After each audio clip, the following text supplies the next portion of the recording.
The whole thing about the Wave House is to make unbelievable content for people to see like, wow, that's crazy. I'm not trying to sound cringe, but I'm kind of making history. You might think these videos are promo teasers for a new reality TV show like Towie or Made in Chelsea, which they are, sort of. They're revealing the member lineup for a new content house in England, where 6 popular TikTok and YouTube stars will attend academy-style training to become some of the biggest influencers in the UK. Or at least, that's the plan.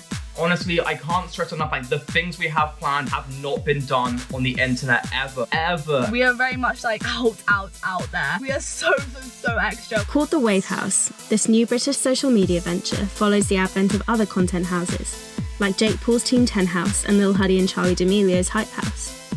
But The Wave House has a distinctly British feel, set in a £5 million historic 13-acre estate. Another distinct feature? A lot of online hate. We've come to meet the housemates and find out the Wave House plans for world domination. Did you guys all set out to become influencers, or is this something that's happened by accident? I never really planned on it, but I always liked making content and being creative, so I guess YouTube was a great platform to kind of execute that. I never planned on it, to be honest. I was like gonna do this very traditional way where it's like school, then uni, then like a normal job, but then it just sprang out of nowhere. I started when I was like 12 or 13 doing like gymnastics videos, so I didn't expect it to turn into this from that. It's kind of like crazy looking back, but it's cool. The whole social media thing like changed every year, so I kind of got people's vibes and like, kind of made it myself. We all wanted to do this. There was no one that was like, oh, I wanted to do that with you. What are your friendships like outside the social media world? We all have our like brothers and sisters, and then we kind of head off and we've got friends outside of the industry. Yeah, I see literally every single one apart from my girlfriend as like brother and sister. Like it is like that, it's sibling. Yeah. I've seen you make some jokes about that actually. Back in the day, yeah. Back in the day. It's changed now. Yeah. For context here, Kami's been criticised a lot in the past for posting videos with incest clickbait headlines like 1 kill equals remove 1 clothing with my 13-year-old sister, now deleted, and Truth or Dare with my little sister, both featuring Millie from the Wave House, who, for the record, isn't his sister at all. How do you feel about those videos now? I would say I regret them, obviously. I'm in a way like, I feel like for me that had to happen for me to like learn and grow as a person, because I have changed so much since then. And obviously I look back on that and I regret it, but it has made me who I am today. So it's just new beginnings. Yeah. Wave House things. What do you guys think of all the people that are calling you Tories? People love to like comment on TikTok and get a top comment with loads of likes. It's just kind of how it is. Does it bother you that people call you a Tory? Yes, it does bother me because first of all, people make assumptions on me. They assume my political views based on the content which I create. I like to keep my political opinions like very private, so I'm not going to talk about them like on my socials. I just don't really like talking about it, to be honest, so I'm not going to talk about it, end of. Like, we don't take offense to it because we don't take it personally, because like it's like you clearly don't know us and haven't watched like all of our content, otherwise you wouldn't feel like that. Obviously you guys have big platforms. Do you not think that comes with a degree of responsibility? Yes, but I also feel like it's not something that you should be able to sway someone's opinion on. So if I was to go out and speak about my political views on my socials, I don't think it's personally fair. Kami, you have a video making fun of state school girls, and like I've heard you guys use the word like chav and sometimes use like sort of fake Roman accents and stuff. Okay, we roll now because we're about to win this game. We're playing Pictionary still. Do you guys think that's appropriate? Do you ever get criticised for that? It's a joke, it's not something that we've ever wanted to take and actually mean. For instance, like the state school girl thing, like I find that funny in my opinion because I went to state school. So seeing like a reaction from like my followers, like I find it interesting. Like at the end of the day, that is clout. Like people commenting being like, oh, that's so mean, like I go to state school, but it's like, so do I. It's a joke, and it's also the internet, like you can't really get easily offended. Like if you went onto any influencer's profile and really picked at everything that they've posted, you could find so much wrong with it if you wanted to. It just depends how much you want to like, how deep you want to go into it really, and how much you want to make a deal out of it. I think it's just like the context though, because obviously you guys are now in quite a position of privilege, like you're all making a lot of money out of the internet, and you do have these big followings, you're living in a massive house that someone else is paying for. It's like, it's just, you can see why some people would find it a bit questionable to then kind of make fun of people from a different background or that are struggling financially. Well, we haven't really done that. Most people just swipe past and and they just look at us who we are on surface level, and that's it. So that's all they see of us. If you wanted to understand, so they'll make their own opinions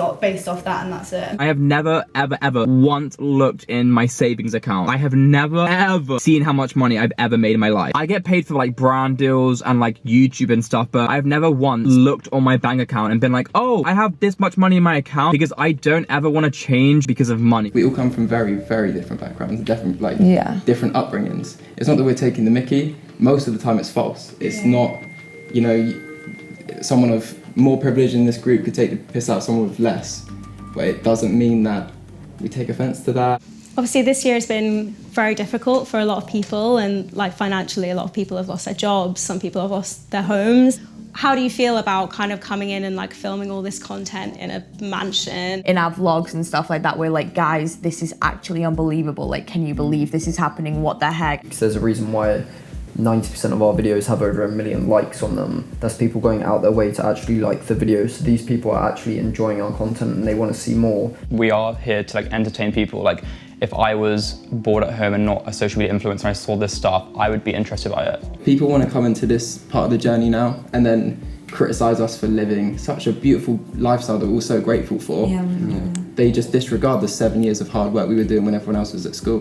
What's something that you think people misunderstand about you? I think it's the fact that we are living this crazy lifestyle, and obviously like it's not like a normal lifestyle that people think we're like pretentious in a way, but genuinely, like if you met every single one of us in the streets, like meeting viewers and stuff, like they always say to us like how nice we actually are off camera, and people are shocked by that because we're showing such crazy content and they think we should be like a celeb status, but we are normal, we actually are normal. I hope people understand how appreciative we are of the position that we're in. I feel like maybe it's not expressed enough, especially on the Wave House account. So at this point, you're probably wondering, who's paying for all this? The answer is Jide Maduwako and his influencer marketing company Yoke Network. Basically, they manage a load of TikTokers and link them with brands for sponsored posts. They're the ones paying for the house, not the TikTokers. What is the Yoke Network? So essentially an influencer, I'd say ecosystem, a community, and we help our creators to earn, create and collaborate. And is it quite a lucrative business at the minute? It's performed really well. We've grown a lot over the past 12 months. We're in the space to try and pioneer and do it a lot differently. Obviously a lot of people are going to be wondering who's paying for this and how. The company, we've been doing well and growing, so we just use our capital to invest in a project, and obviously it's a big risk, but fortunately it will pay off, hopefully. And you're going to see them really changing the world. How do you think they're going to change the world with things like ice skate rink videos? It is bringing joy and entertainment. Everyone has different tastes. Some of the fans and the responses that you get, someone to say, I love it. I've only really had positive comments. What do you think of the criticism around obviously the fact that now is a really difficult time for people financially, and then here come all these teenagers flexing about how much money they make and living in this big house? Do you ever feel uncomfortable about that? What do you think about that? It's been a difficult time, but I think what we're trying to do is give people inspiration, because really and truly, the kids that are in front of the camera, these guys, they've worked hard to get where they are. Some of the creators in the house, they've been on social media, really creating content and trying to get their name out there for 7 years. So I think the more of the message is when you get to the top of your industry, or when you're doing things to the best of your ability, then this is what it looks like. These guys, they'll spend 6-7 hours making content that's gonna be 15, 16 seconds, You can only respect the work that they're putting in. Initially, the backlash that we've gotten is mad. I think in time, people understand that you can achieve whatever you want if you just work hard.